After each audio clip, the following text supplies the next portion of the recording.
Welcome, everyone. We are so excited to host Gonzalo Guzman, chef and partner of Nopalito Restaurant, and his co-author of the beautiful Nopalito book, Stacy Adimando. Thank you, Julia. So first question I have is, I want to know, what was your first exposure to cooking?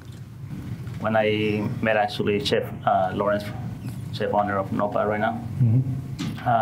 So I just came and to his kitchen and just started seeing a bunch of things going on, and they were all just pretty attractive to me. So I just decided that that's kind of like what I wanted to do. Because before that, I just started working in restaurants. It was just a job. It wasn't something that I wanted to do or something that it was in my head.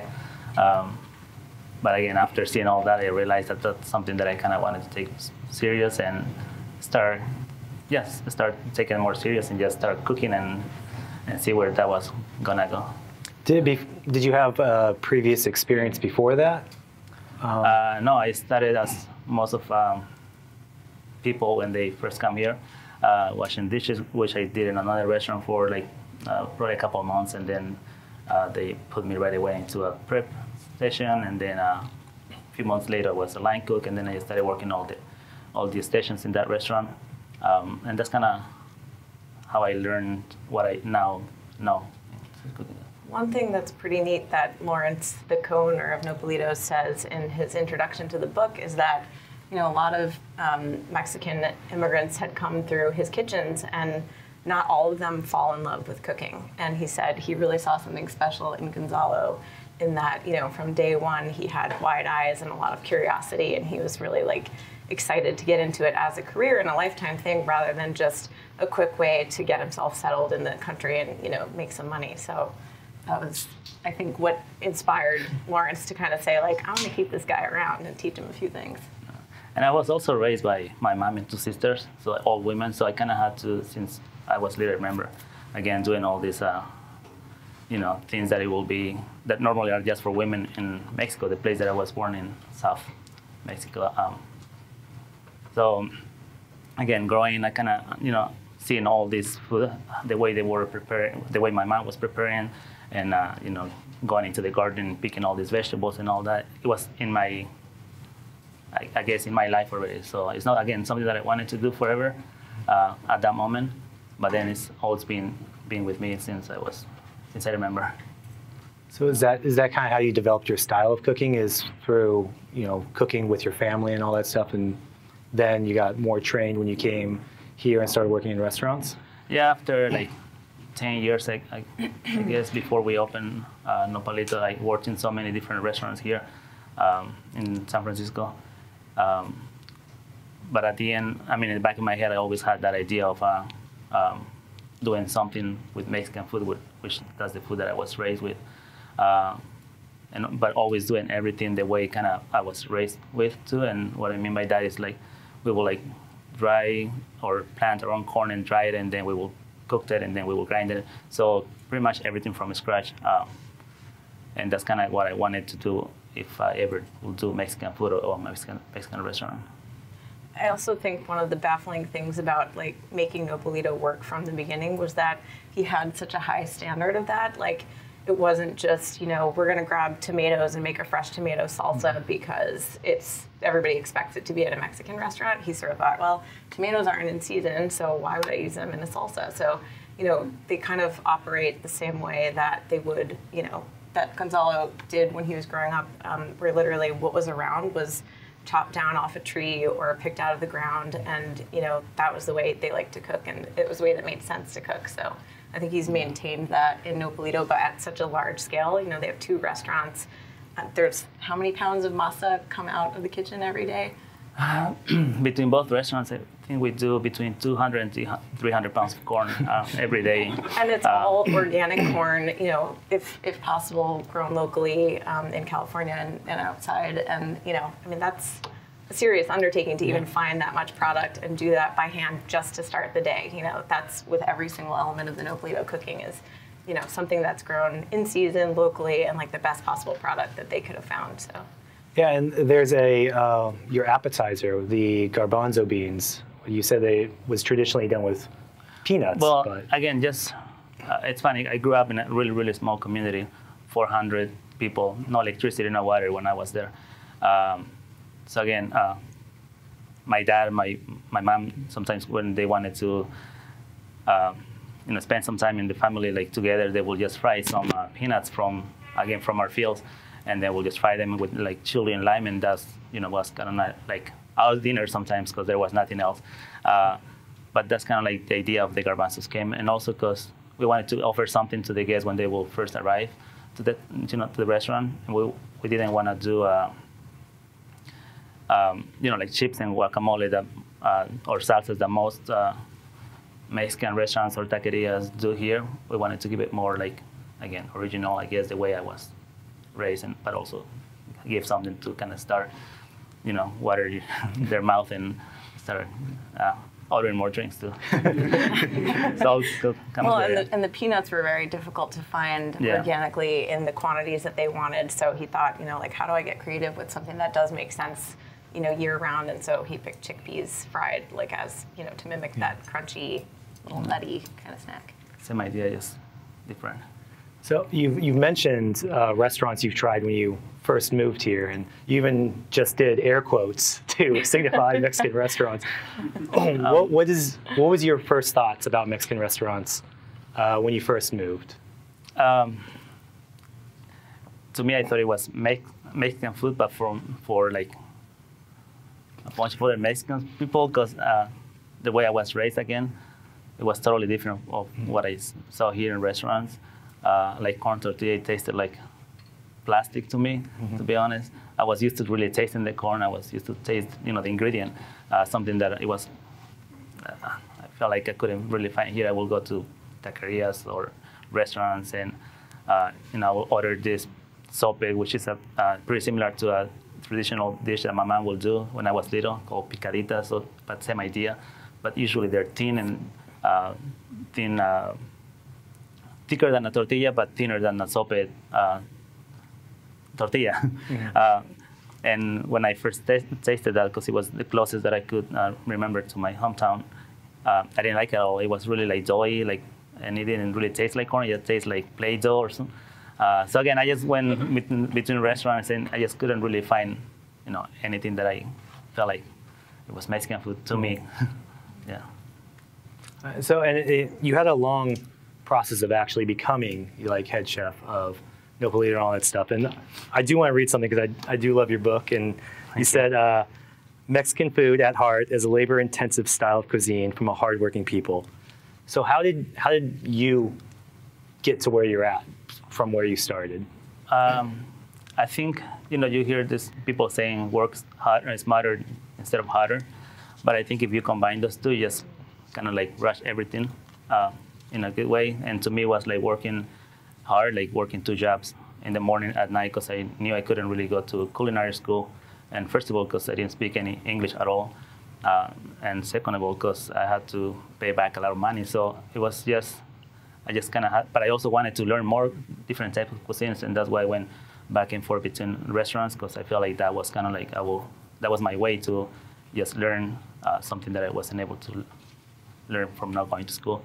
So I was working always really hard, but at the same time, I was also taking some ESL classes at City College here, just to learn the language as much as I could, because I felt like it was really necessary if I wanted to be more than just a cook. I mean, I can always be a cook, and I think they're really, really good cooks, even better than me, maybe out there. But their challenge is the language, and most of them don't take that time to, go out there and like trying to learn the language, which you definitely need to communicate with a lot of other people. So that's kind of like how I became what I'm now. People say I am, but it's just by working hard and like in a smart way, and just so far so good. So we'll see. Well, you also said that the cookbook and Nopalito, the restaurant itself, is an attempt to remember and honor the way things were from, I'm guessing you meant your childhood and all that.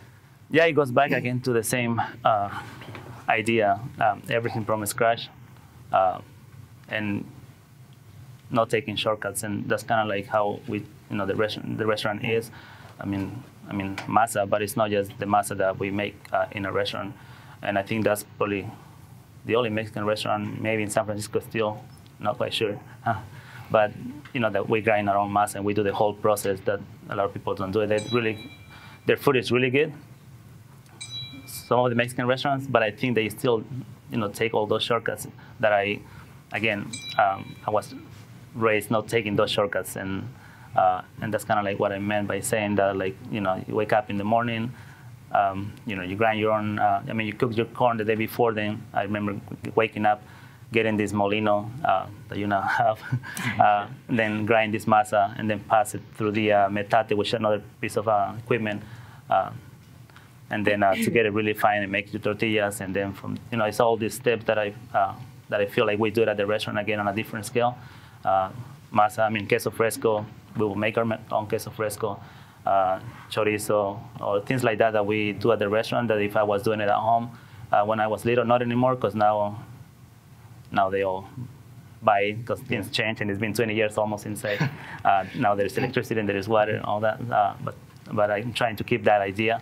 And just on a different, in a city, which makes it a little hard, but I think that's the challenge that hopefully people appreciate, and that's what, again, that's where you can find in the book. You can, again, make it as complicated as you want it to be, or as simple as you want it to be. You can just buy tortillas. You don't have to make your own masa, but just so you see it there and see how much work it takes to do a tortilla and appreciate more what we do in the restaurant.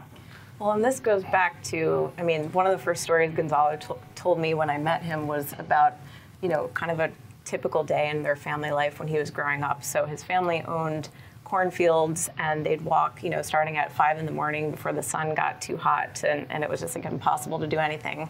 Walk to the cornfields, tend the cornfields, dry all the corn by themselves from, in the fields, take it back, and then there was one corn grinder in his town of 400 people. His village of 400 people. So this was, not only a ritual, but literally like pure sustenance for them, where every dish was based off masa.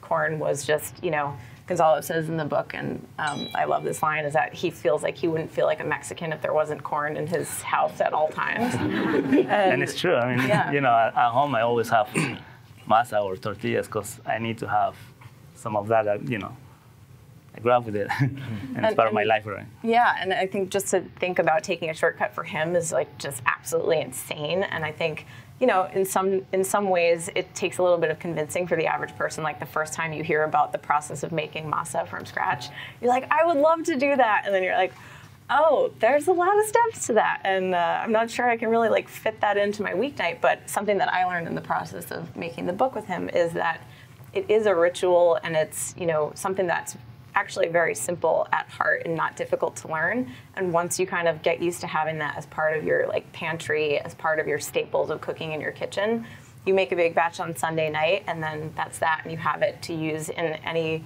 number of ways, throughout the week. And the way that I think it's used in Mexico is so eye-opening. It's not just to press into a tortilla and serve as a taco. We have a whole section on masa in the book, and I work for a magazine called Saver that focuses on international cuisine, and we end up doing a 6-page story on. Actually, I have it with me. We did a 6-page story that ended up, putting masa on the cover and inside, and everybody sort of thought, like, is there really that much to say about it? And there is. It's like all the different types of corn that you can use, all the different ways that you can use it beyond tacos. Or quesadillas, the words that everybody is sort of familiar with Mexican cuisine. You can use it to thicken soups. You can use it, to make a number of antojitos that are the Mexican street foods. Gonzalo says that they used to fry little nuggets of it, kind of like gnocchi, and just like pop them as snacks and sustenance. Yeah, it's kind of like the base for anything you can imagine, and it's just, again, like Play-Doh. You can make anything right any figure you want. So same thing with masa. You can even eat it as a dessert. Like there is a recipe, I didn't make it to the book, but it's a drink that is based of masa, water, and sugar, a specific sugar. But again, it's kind of like if there is nothing else to it, I think you'll survive with just masa. That's how I see it, and that's why it's so, to me, it's so important to have it with me. But again, it's also for you guys if you wanted to play with it, have some masa, and start playing with things, and you'll see, you'll survive. That's good. And the cookbook's laid out too, where you start off with like the basics, like here's the groundwork that you need to know about getting into this. Like here's first up, right up, here's what you gotta know. Yeah. Then let's build from there. I think masa, is that one of the first things in there? Yeah, I think it's pretty much after we kind of introduce who Gonzalo is and what Nopalito is all about, we go right into like, the wonderful world of masa, essentially, and just talking about how to make it, what it meant to him, his stories about growing up that we touched on, and all the different ways that it's used. And then we kind of expand that into a section on the Mexican pantry, which to me was one of, again, the most eye-opening things of, the exploration process of learning with him, is that there are a lot of unexpected ingredients that I don't think many people would associate with Mexican right off the bat. Like, even just in a spice cabinet, you might think of like cumin, but you wouldn't necessarily think of cloves or anise or marjoram or all these beautiful musty and deeply flavored spices that go into things like moles and sauces and chili pastes and braised meats. So all of a sudden, once you start like noticing that, you taste the cuisine very differently. You take a bite of something and you think like, wow, this actually has so many layers of flavors. Those spices are toasted and then they're ground, and then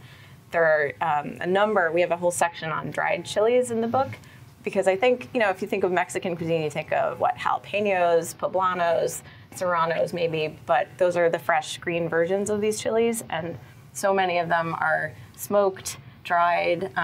They come in so many different flavors. I mean, if you walk into a Mexican market in San Francisco, you'll see literally a wall of dried chilies that, were treated in different ways, have different spice levels, different sizes, and all of a sudden, it opens up this entire other section of salsas, chili pastes.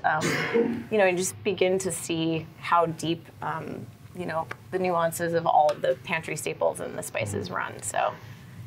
Which again sounds very complicated, all that, I know. But again, as I said, you can make it as complicated as easy. There are some recipes that, they're just tomatillo and a chili, and that makes a salsa. Right. And probably start exploring with that, and then just change the chilies and using the same like tomatillo ingredient or tomato, just to get familiar with the ingredients. And again, if you love Mexican food, you'll love it.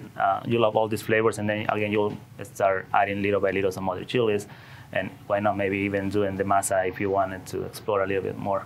But it's definitely for people that really enjoy cooking and want to take that risk. Gonzalo, when I was sort of like, oh, I'm never going to remember all these chilies, like where do I even start? How do I know the differences between them? He said, after a while it becomes like walking through the grocery store and looking at the potato bins. You know the difference between a sweet potato and a white potato and whatnot. And he's like, it just becomes second nature. Like you just see them and you're like, right, puya, arbol, this and that. So it takes time. It's just like every cuisine. Yeah. So with all this different types of matzo and the like different like chilies, like what was your thought process like in what recipes to put in the cookbook? I think I tried to pick the ones that were much easier, I guess, and all some of them. I don't know. I mean, there is so many that it was hard to pick through like all these recipes, because that's probably like half of the recipes that we still have in the restaurant. But I think at the end, whatever we felt like people will enjoy it more, and will have more of, or will have access to, like ingredient-wise, because there's some recipes that definitely I'm not even able to do it in the restaurant because I don't have the ingredients. And if I do get them, I don't get them as much. Like if I get some specific chili from Oaxaca, I probably will do a small batch, but for my house or just for a staff meal, because I know people won't be able to do it here with what we have. So we kind of pick through the recipes just based on what people will have more access to here. Like, now you go to Mission Street and you can get a bunch of all these ingredients that you see in the book, you'll find them there, and that's what the whole idea, and just to make it, win-win. I think a lot of them too ended up being the recipes that, well, at least I thought Gonzalo sounded the most sentimental about and the most nostalgic about, and he'd sort of, he'd sit up straight in his chair and he'd be like, oh, my mom used to do this and I couldn't stop eating it right off the stove as she was cooking. And, it seemed like they were almost the things he missed about home the most. Mm-hmm. And also the things that I think would give the most wide range of understanding of the cuisine. Like there's probably a million different versions of a quesadilla, but we included 3 or 4 thinking, per season, there's one there for you. These show a couple of different techniques. These show a couple of different styles of filling. They're maybe from a different region in Mexico. So we give a little bit of variety, but obviously, like, you can barely, scratch the surface of what's out there to learn about the cuisine. Yeah, being mass is still the base of everything. Yeah. So besides one of my favorite quotes, "Don't panic," what should people know going in to like the book, Nopalito? Well, they should know that they're getting into something that probably, for some people, maybe easier because they're more used to, they live in a city where I think there is a lot of Mexican food, good or bad, but still the idea is there. So just, I think if you're going to open something, you're not going to be afraid what you're going to find in there. So again, go and don't freak out. Just go and look at the recipes or the ingredients that you're familiar with, and again, try to play around with those too. And little by little, just don't read the whole book, probably. Start with 2 or 3 pages first, and then, take some time to kind of like get into your head, like recipes and steps and all that. And then little by little, just keep adding it to just like everything else, just like.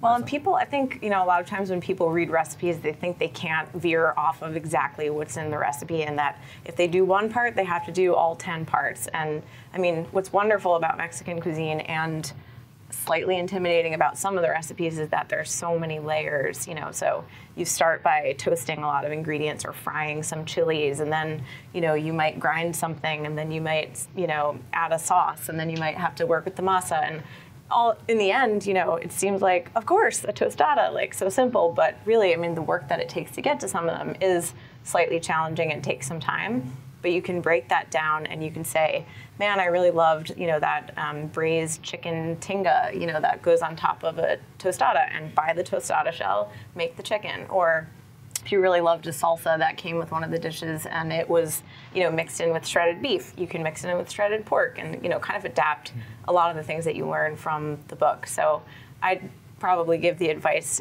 because there's cooks of all different walks, just to feel free to take little sections of it, improvise off of it, make something slightly spicier or slightly less spicy if you don't like it that way. If you're totally obsessed with one style of dish, then just like go on your own journey with that style once, Gonzalo kind of like gives you the confidence to like the base level. So. And keep in mind that the first time that you do something, almost never, will turn out the way you want it to turn out. It takes some practice, and that goes with me too whenever I'm trying some new dish that I've seen it before in Mexico, or I want to do it. It takes me 2 or 3 or 4 times until I get it there, the way I wanted it to do. So I know the pictures always looks nice, and when you do it, like, it doesn't look just the same. But I think that, just keeping in mind that that's going to be almost the case with any cuisine, I guess, when you try something new.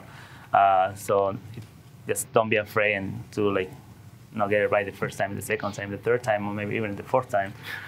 It's just like everything is practice. The recipes are there, just kind of like to guide you through the process. But again, there's some techniques here and there that you kind of have to develop yourself as you practice with that recipe. Yeah, we had a joke in the preface of the book about my first time frying a salsa, which who knew that was even a thing, but you dump hot salsa into hot oil, and like you can guess what happens if you choose the wrong pan. Like my entire backsplash of my kitchen was like Jackson Pollock from salsa a couple of times. So the trick is not to stop, just put everything, don't stop right there, because that's when It's exactly the opposite of what you would think. Like all of a sudden when it starts sputtering, you probably like want to pull off and stop doing it. But, Gonzalo was like, don't be afraid, just dump the whole thing in there and it's actually better. But and I think at the end of the day, even if it is slightly, imperfect, I still can't make a perfect circle tortilla. Like I can't do it. I don't know why. But even if it is slightly imperfect, I think food tastes better when it has a story behind it, really. And Gonzalo, every single recipe in that book has a story about it and some little moment of education that gives you a window into beautiful culture and cuisine of Mexico. And I think it's just so much more satisfying to sit down at your dinner table and serve your friends and family that type of food and say here's the background of it. I learned from this amazing guy's story, and that to me is what makes it special. So what would you say the overall goal is to reach people with this book? Like, what are you hoping people will get out of it? I think and it's always been my goal just to kind of educate people about food. And with this book, I think that's what we're trying to do, is to educate people more about, what Mexican food is and what it takes, again, to really what we do at the restaurant and what I did when I was little. Again, it's kind of reflects my life, but at the same time, Nopalito's life, because that's what we've been doing all the time. So again, it's just to educate people and kind of know more of what we do at the restaurant, and just to kind of tell people that it's not that easy when people go into the place and complain about, the price that they're paying, because I think they have that idea with like Chinese food or Mexican food that it's always going to be cheap. But if you look at the steps and the process and the ingredients that we use here, I mean, we use all the fresh ingredients that we use in this book or in the restaurant. They're all local, so we work with a lot of local farmers. We go to the farmers markets, or not myself, but Chef Laurence goes, because I don't have enough time. But we kind of work together to see, and he'll tell me what's new, and we will add it to the menu. And that's kind of like, again, how I grew up, just by using what's in my backyard or what we had there, or we'll just grow wild.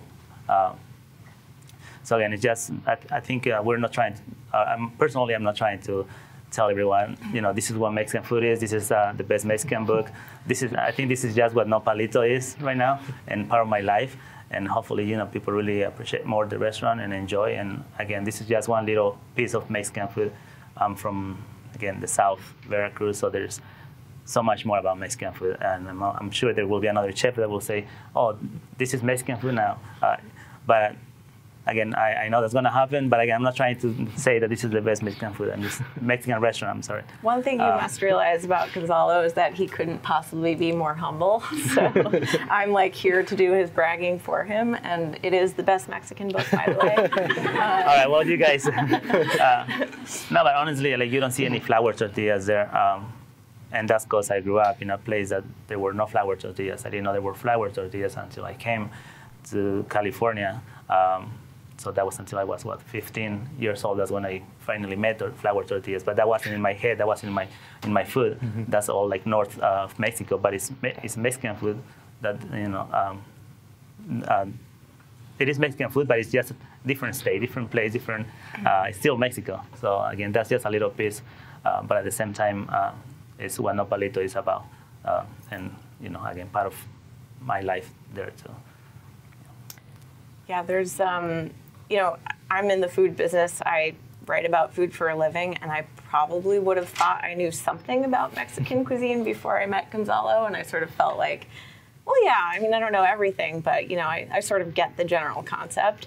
And something that Gonzalo says and we address in the book is, like, I think a lot of people assume it's very heavy, everything's cooked in lard or deep fried, or there's like a side of rice and beans on the side of everything, and it's a gut bomb, and you kind of like eat it when you're hungover, and it's like really kind of silly, and it all starts with chips and salsa, and I quickly, very, very quickly learned that was not true, and of course those foods are a part of the cuisine, but it's a very fresh, regional, varied cuisine. I mean, something in the book that I love is like a chicken soup recipe, and there's a big chipotle chili floating on top of it, and there's homemade queso fresco that's cut into cubes and put at the bottom of it with chunks of avocado. So like, as you dip your spoon in, there's this melty piece of cheese at the bottom of your bowl, and like, it's just so wonderful and so nourishing and so fresh and different. And I just didn't know that existed even as a section of Mexican food, which sounds so silly to say in retrospect, but I think, a lot of people are missing that, depth of understanding the cuisine. So I think at least, I'm extremely honored to have been able to help him tell the story and to just be educated myself, to walk into a Mexican market and be able to like put some fun ingredients on the countertop and just kind of be like, yeah, I know what I'm doing. It's like, it's so empowering, and it also just helps you connect to this country that's our neighbors and our people, and they're so many of them are so humble and hardworking, and they're not gonna brag for themselves, but I think there's so much worth uncovering and taking the time to go learn about in this cuisine. So I'm very happy I got to be a part of it. Oh, me too. And I've been, I guess, happy just to be around people that believe in me, and then that helped me to get this project, and now be again chef owner of a couple of restaurants. But again, there's so many good cooks there, but that's what they're missing again. People that believe in them, and also they need to kind of educate yourself a little bit more, by going at least to learn, the language, because that's one. That's something that they, like, if we don't do it, then we cannot really do much here, even if we're really good cooks or we're really good with anything. We have to take that extra step then, and that's what I'm trying to kind of prove also myself, but to the people around me, like, kind of like show them that, we can do it, but we also have to put hard work on it. Hi, is there one dish that you want everybody who walks into the restaurant to try? Masa. So whatever you can find with masa, try it. So that's 90% of our menu, 95%. It's everything. It's again, every dish that you see there. It's we're very proud of doing it, and I feel like if it's there, it's because we feel it's tasty and it's good and it's delicious. But again, you go into a restaurant where we have other cooks, and sometimes they might forget to put salt, or hopefully not, but that's. We try the food every day, like every morning we try all the dishes, but still that still happens, unfortunately. Like if I'm not there, someone is not looking at them, there will be a cook that hopefully we don't have, but keep that in mind that we, as much as we can, or I can, like I try to just make sure that everything tastes and really good for everyone. But I know I don't really have, carnitas is there just because people who doesn't love pork. And then they said it's the best carnitas, but again, go and try it. And, Yeah, carnitas made the cover for a reason. I think, something that I love is seeing the rotating ceviche offerings that they have, because again, that's part of many cultures' cuisine. You can try a ceviche in a lot of different restaurants, but I think I learned something about Mexican ceviche from Gonzalo trying his versions. Like, one has grated carrots in it that I just thought was so special and unique and unexpected. He has a lot with, some of them are red and have these sort of like smoky, oily kind of sauces with them, and then others are bright green and fresh and really vibrant and, kind of like sour and puckery in the mouth. And of course, his chips are the best chips. So it's like really just a vehicle, an excuse to eat chips, but.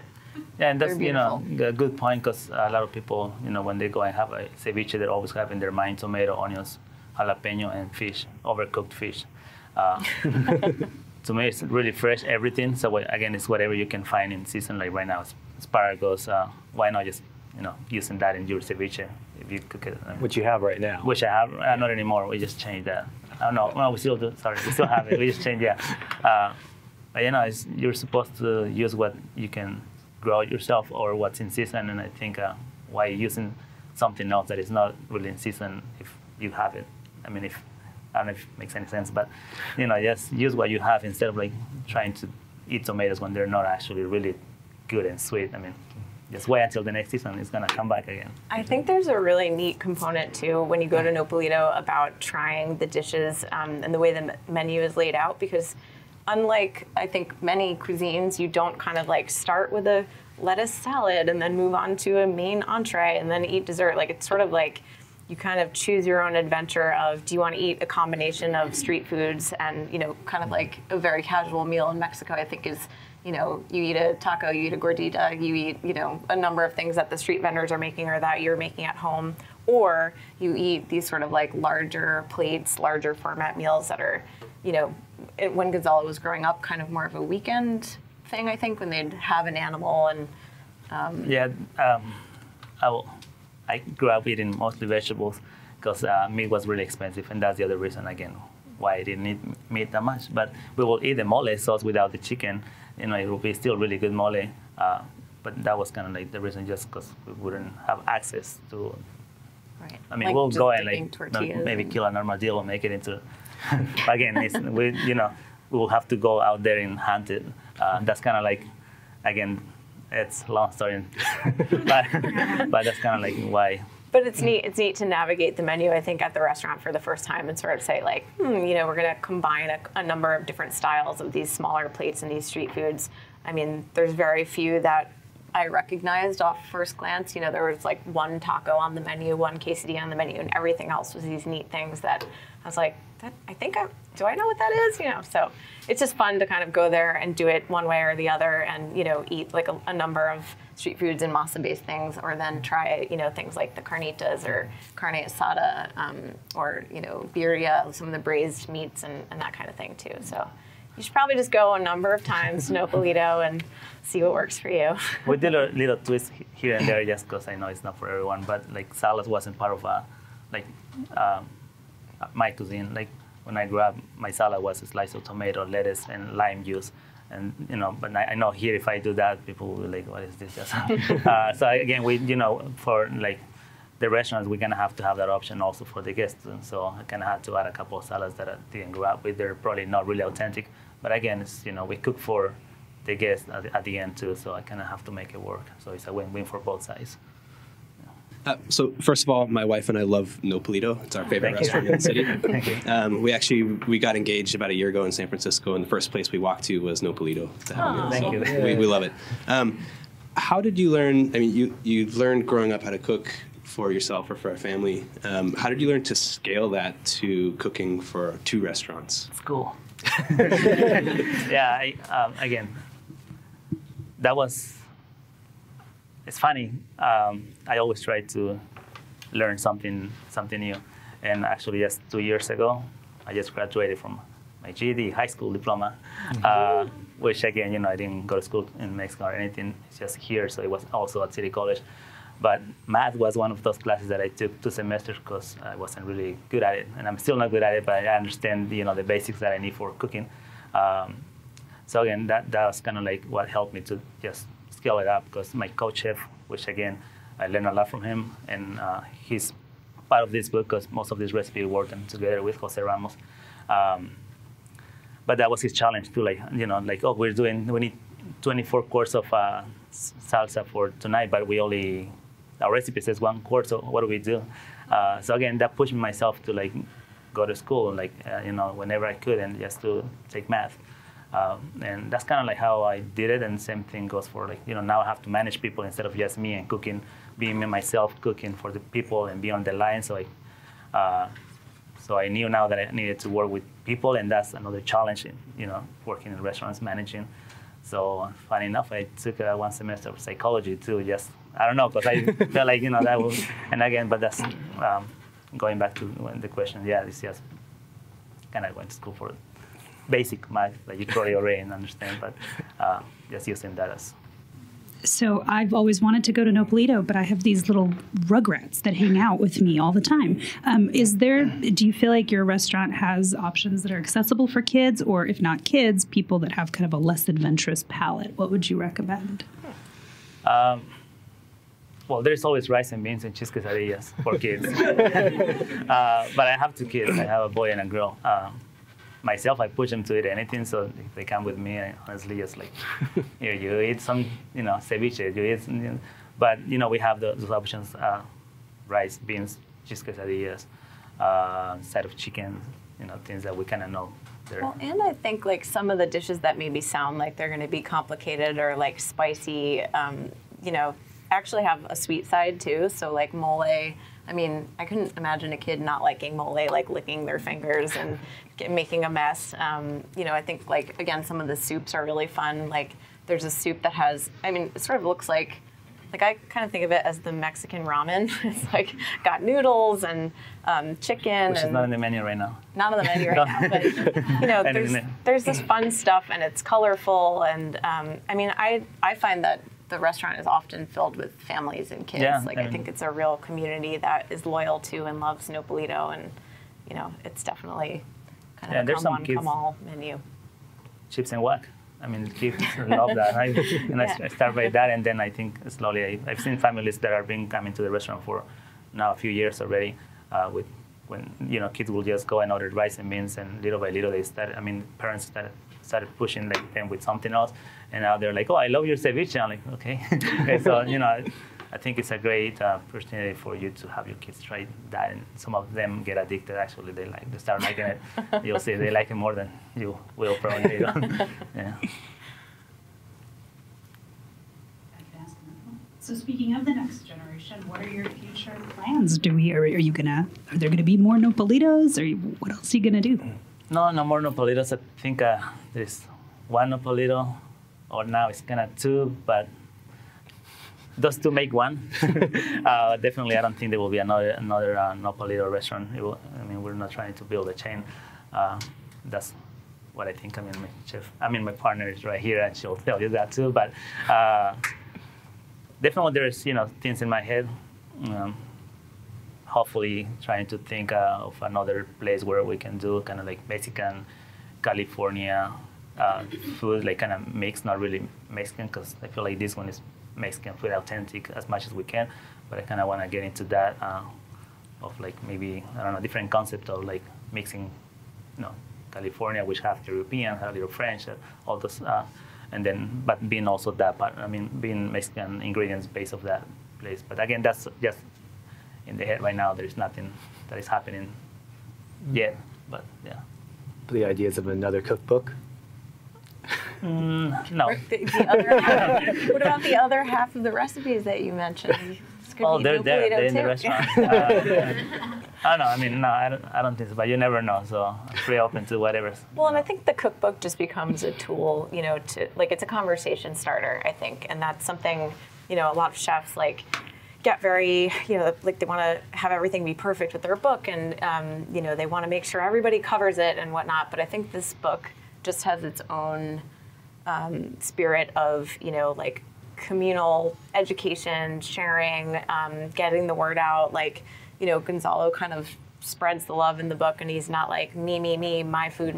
It's sort of like this region in Mexico, or the people who work with me, or just you should know this about our culture. So I think the exciting thing about the book coming out is just that it gives another platform to talk about all this beautiful background and story that I think a lot of people don't know about and should hear. Yeah, but it's true. I'm not really inventing anything new. All these things, someone is making them in Mexico. I'm just trying to make it work for San Francisco and using what's around here. But again, you see carnitas, and I'm not saying this is the only place you're gonna see it. You go to Mexico, and you go and you're gonna see all different.